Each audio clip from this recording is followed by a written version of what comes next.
Warahmatullahi wabarakatuh. Di sini saya Andri Rubianto ingin berbagi informasi mengenai apa saja yang harus diperhatikan dalam penguploadan berkas di persyaratan PPG tahun 2022. Di sini alhamdulillah berkas saya sudah diterima. Pertama yang harus kita lakukan adalah masuk ke website PPG Pendidikan Profesi Guru. Kita klik. Nah, setelah dibuka, kita masuk menggunakan user dan kata sandi sama dengan di SIM PKB, yaitu menggunakan nomor SIM PKB dan menggunakan kata sandi sesuai dengan SIM PKB. Setelah kita cantumkan nomor UKG sebagai user dan kata sandi, kita masuk ke berandanya yaitu PPG ya. Kita cek di fitur Anda atau di profil. Kita klik biodata diri. Setelah kita klik, di sini menampilkan biodata sendiri. Dapat dilihat di bagian atas itu ada ajuan data Anda telah disetujui pada PPG dalam jabatan 2022. Yang mana berarti ajuan berkas yang saya upload kemarin sudah disetujui oleh LPMP ya kawan-kawan. Nah, apa saja sih yang perlu diperhatikan untuk pemberkasan? Yang pertama adalah biodata diri. Kita cek biodata diri kita masing-masing kan. Di sini ada linearitas, bidang studi PPG, dan berkas pendukung. Di sini harus semua berchecklist hijau. Kita lihat biodata diri, yaitu biodata diri kita yang ada di Dapodik. Data ini sesuai dengan data Dapodik kita. Ada nama, nomor peserta, ya nomor peserta PPG, NUPTK, tempat tanggal lahir, jenis kelamin, dan status kepegawaian, yaitu GTY dan PTY. Kebetulan saya adalah guru tetap yayasan ya. Ada nomor induk, ada gelar belakang, serta asal sekolah. Di sini asal sekolah yaitu sekolah induk atau instansi tempat kita mengajar induk. Saya di sini mengajar atau mengampu mata pelajaran PKM sesuai dengan Dapodik. Terus ada informasi rekening, jenis tabungan yang kita gunakan. Saya menggunakan tabungan BNI ya kawan-kawan. Nanti bisa diisi melalui edit ketika kita mau mengupload berkas. Kebetulan ini saya sudah menguploadnya dan diterima ya kawan-kawan. Nah, di sini ada alamat rumah. Alamat rumah itu sesuai dengan KTP yang ada di Dapodik kita. Semua data itu validasinya di Dapodik. Ada kontak itu alamat email, terus alamat sur login yaitu nomor UKG tadi, terus handphone, ya, handphone yang ada di Dapodik.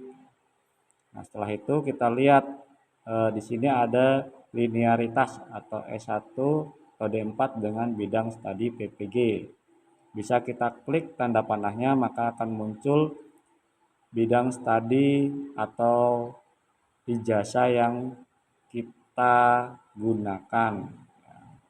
Nah, di sini kebetulan saya mengajar PKN, ijazah saya adalah ilmu hukum atau S1 hukum, lulusan tahun 2013.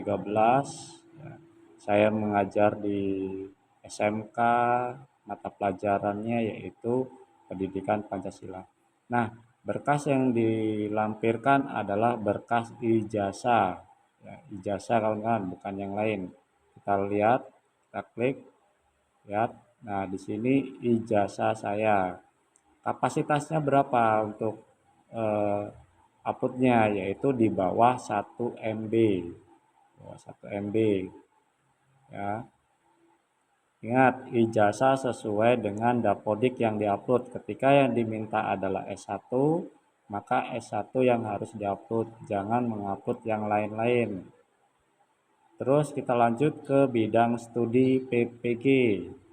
Ini sesuai dengan linearitas, ya.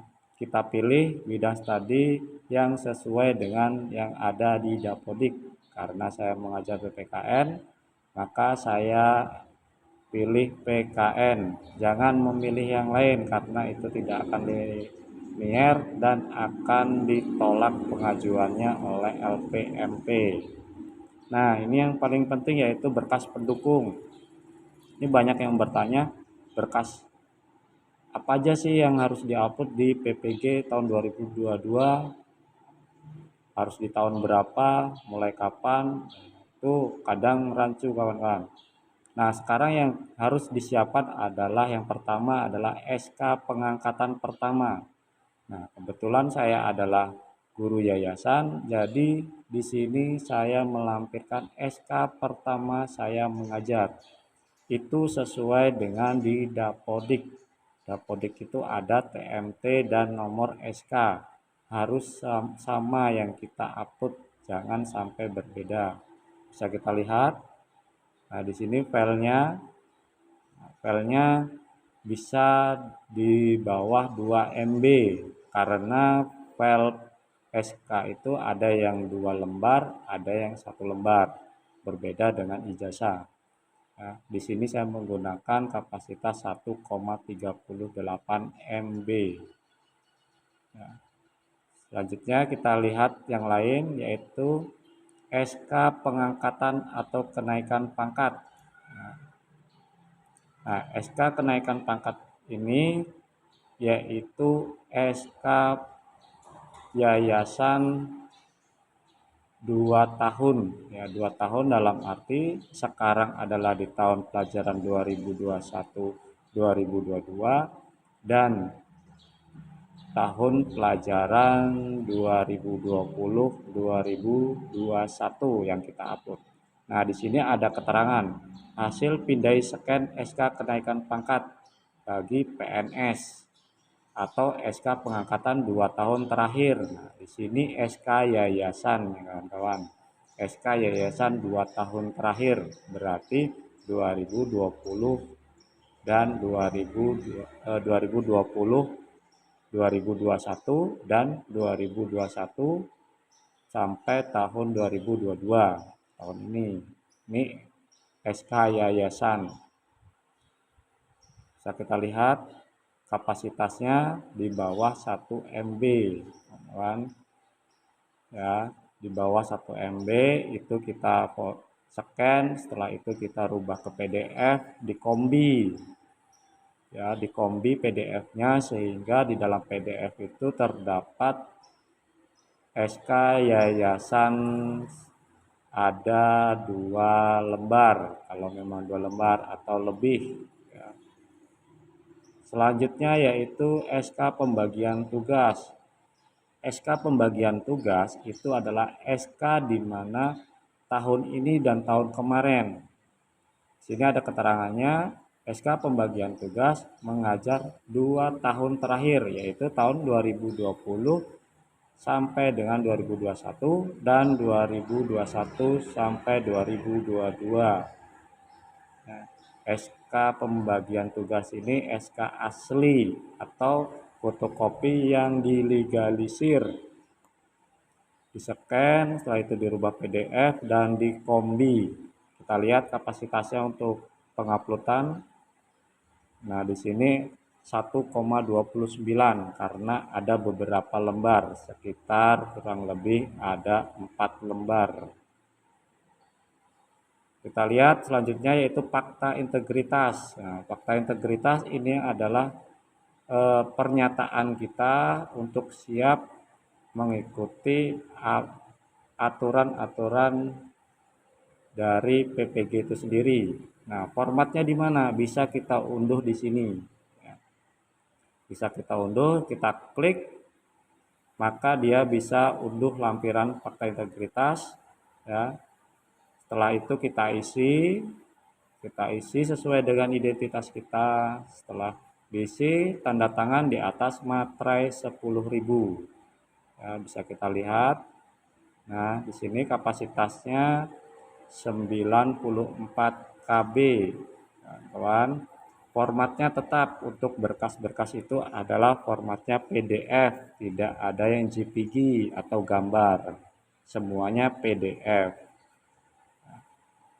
Demikian untuk beberapa informasi yang bisa saya sampaikan mengenai PPG tahun 2022.